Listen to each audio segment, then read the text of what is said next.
Hello guys, welcome back to my channel and you're watching Dipan with a Roy.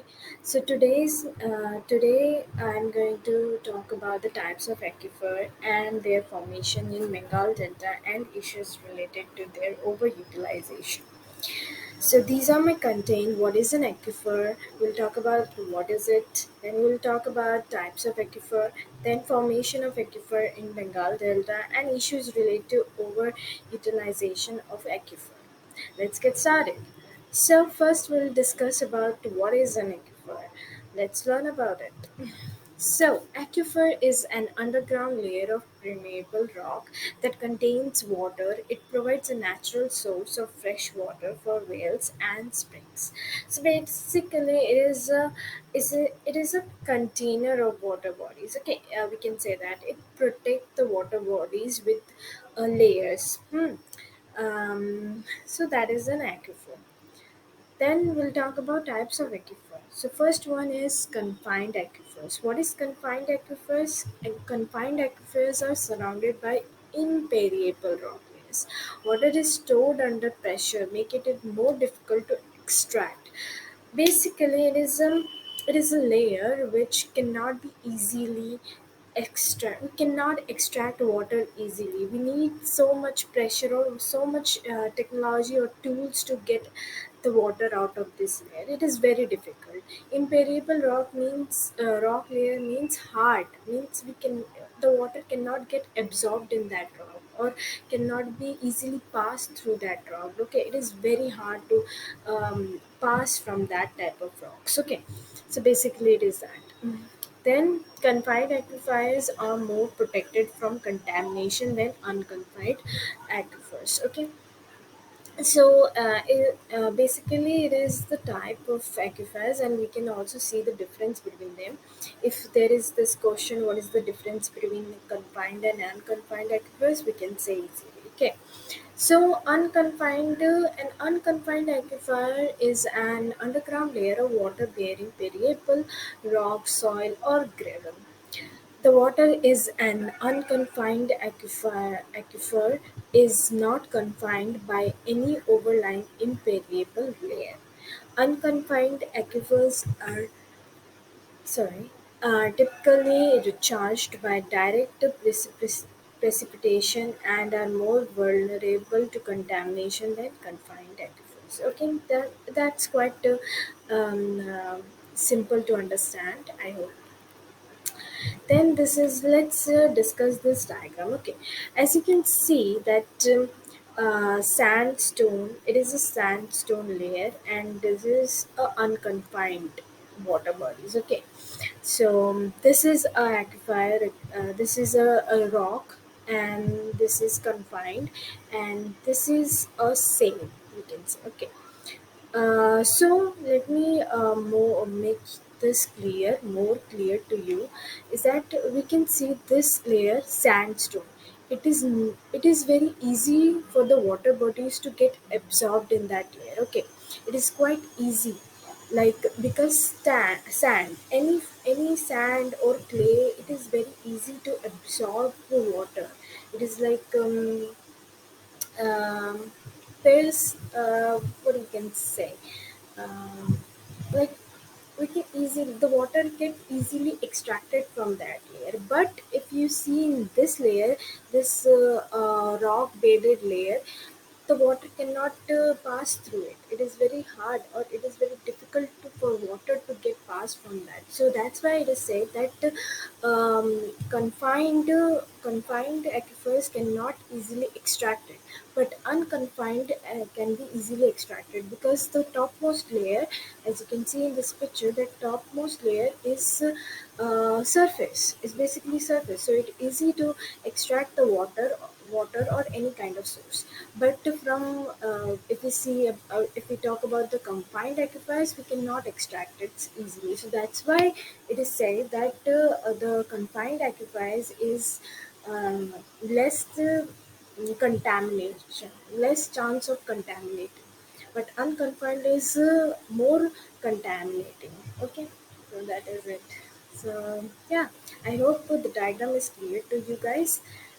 Next, now we'll talk about the formation of aquifers in Sundarbans. Okay, so types of aquifers in Bengal Delta. So yeah, in Bengal Delta means Sundarban. Okay, the Sundarban is known as the Bengal Delta. Don't get confused by this. So the Bengal Delta in the Sundarban has three types of aquifers: confined, unconfined, and leaky. So confined aquifers are formed by impermeable layers of rock or clay that trap water between them. Okay, and unconfined aquifers are closer to the surface and have no confining layers, while leaky aquifers have both confined and unconfined characteristics. Next, sand aquifers. In Sundarban's delta has a complex aquifer system consisting of sand aquifers, gravel aquifer, and clay aquifers formed by alluvial and marine deposition. Okay, basically sand aquifers are those which is formed due to the deposition of marine and fluvial. And then the you say there is a gravel aquifers and sand aquifers and clay aqueducts. Okay, then gravel and sand aquifers. Basically, gravel and sand aquifers are formed due to the deposition of sediments over time. Basically, Sundarban has lots of aquifers in it, and it is differed of their formation because uh, it is formed due to the deposition of such um, rocks or anything. Okay, like sediments we talked about marine deposition. So basically aquifers are simple. These are simply termed as aquifers, but the formation is quite different. It is based on the deposition of some rocks or other rocks. Okay, so now gravel and sand aquifers. Gravel and sand aquifers are formed due to the deposition of sediments over time, creating permeable layers that allow water to flow through. Now, sandstone and limestone aquifers. Basically, Sundarbans has two main types of aquifers: sandstone and limestone. Sandstone's aquifers are formed from sand and gravel. Simple. Like any aquifers is formed due to the deposition of such stones or rocks or any other small particles. Okay, so while limestone aquifers are formed the remains of marine organisms, both provide important source of groundwater in the region. Now we'll talk about the issues related to overutilization of aquifers. What are the issues? Why aquifers is so important? Because aquifers hold the water. It is very easy to store the water, protect the water, because we are using it in a very devastating way. We humans are like we are contaminating the water bodies. So that's why aquifers are needed. It is a natural barrier between water and human. Okay, so it is a good, it is important. So, but we are utilizing this aquifer. So, how we will discuss?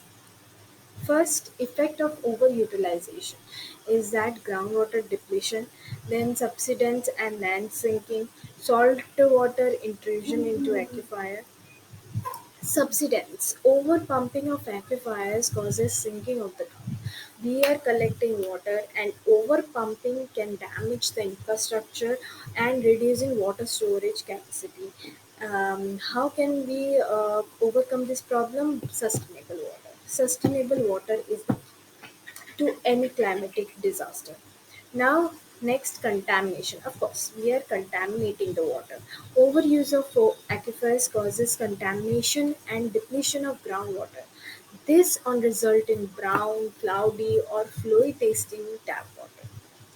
Now, what are the solution? We talked about the issues. Now, what are the solution of this overutilization of aquifers? So, the solution is quite simple, which is sustainable.